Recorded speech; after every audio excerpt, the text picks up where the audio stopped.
come about that America is the world prefect? Yes, it is not written anywhere. This is a self-imposed position. Exactly. And I will give headlines. One, after the Second World War, all countries were crippled economically. America had to come in to actually help the whole world recover. Yeah. By giving loans and grants to Germany, Russia, everybody who was in that war, including Britain. Yeah. Everybody was a loser in that war. And America had to come in and establish the starting points by establishing the United Nations. We had the League of Nations, which failed. They became non-partisan, and the infrastructure was misused. Yeah. So America is accredited for having helped recover the world after the negative impact of the Second World War and the First World War. Wow. Now, it had to establish the United Nations. That is the power of America. You can imagine. You fund more than 60% of the money the UN needs. That is not easy. Yeah. It had to establish the World Bank. It had to establish the IMF, the International Monetary Fund. So that is very serious debate. It had to help and facilitate the International International Court of ICC. Justice, the ICC, Which they are not a part of. Of course, they are the brother. They are the founders. They just put systems there for others to work on others. Now, you have to understand that it had to put infrastructure to actually protect. They call it protection framework.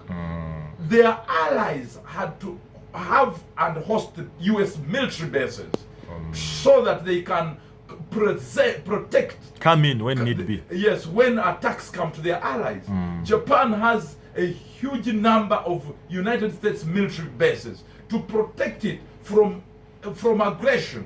Look at South Korea. Recently, President Biden had to donate a full submarine which costs around $1 trillion to protect it against aggression of North Korea. You understand what I'm talking about? Yes. Right now, United States is in Nigeria bombarding those terrorists in northern Nigeria. Boko Haram. You know, we have a program there on peace, as global peace, and we had tried to stabilize the country. United States is almost in every part of the world with military bases. And why? Is because they believe Russia will come. China is building its economy, and and its military presence everywhere. It threatens It's America. a threat, yes. And they could choose to attack a nation. They believe maybe they are not yet grown-ups to understand how to manage weapons of mass destruction. So NATO members are also saying, no, America, stop this nonsense. Because you are part of us. We are 5 members here. And China was registered recently. And so America is saying, no, you all of you, yes, we are member nations of NATO, but you are the most indisciplined. Oh. You may misuse the nuclear piles you have. And India is also saying, you know, I'm also here. I am also here because they also have, I think, a nuclear right now. We have North Korea. Of course, Israel doesn't show that they have any, but some people, some scholars and intelligence organizations, I think they're also having some. We have Japan, which currently is now going back to their 1960s framework, that we must also militarize our economy.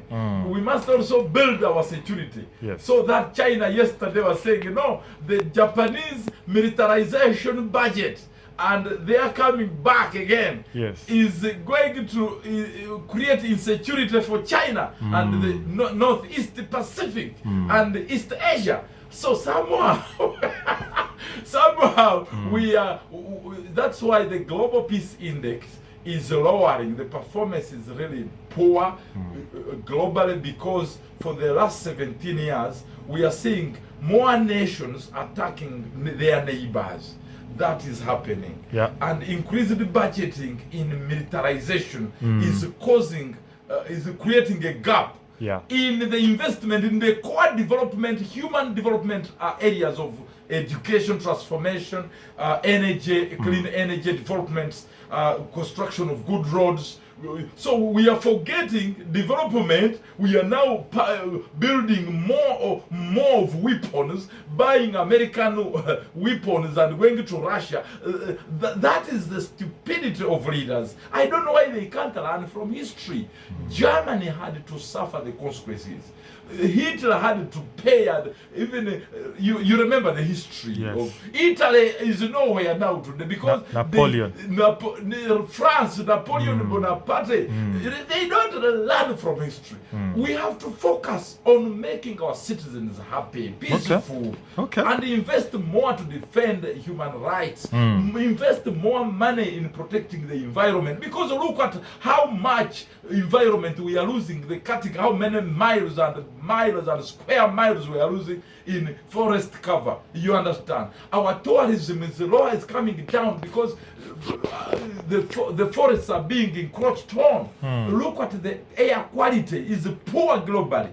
Look at the level of the impunity. China and America, Canada, India, Germany is even failing to compensate for the damage they have created on the global environment landscape. Yeah. And here Africa, who don't even contribute even 5% to the global pollution, we are the ones suffering the impact. True. Yet those people, their industries, their wars, their conflicts are impacting us, the innocent Ugandans. There are 1.3 billion Africans with a small GDP of around $3 trillion.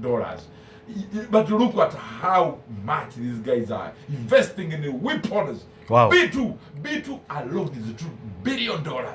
Our whole economy of 45 Ugandans is 45 million Ugandans. $63 billion. Half of it is owned by these Indians. And you can imagine, we are like the rats in the jungle, but we are not taking the burden. Can you imagine? Paying for, look at the war in Ukraine and Russia. Wheat became expensive, and we are paying the burden now. Burden, Can you imagine? But the profits, they're in the war, but we still buy their wheat or whatever. Very expensively until it stopped. Who suffered? Our children. The school, the children did not go to school. They went to school without equipment. Yeah. Laptops and what. We have very limited flow of technology in Africa. Why? Because of wars. Who is getting frustrated? Our children who need these technologies and they don't have access to them. And while for them, they're in war, for us, we are here crying. Actually, the biggest impact of these wars is Africa.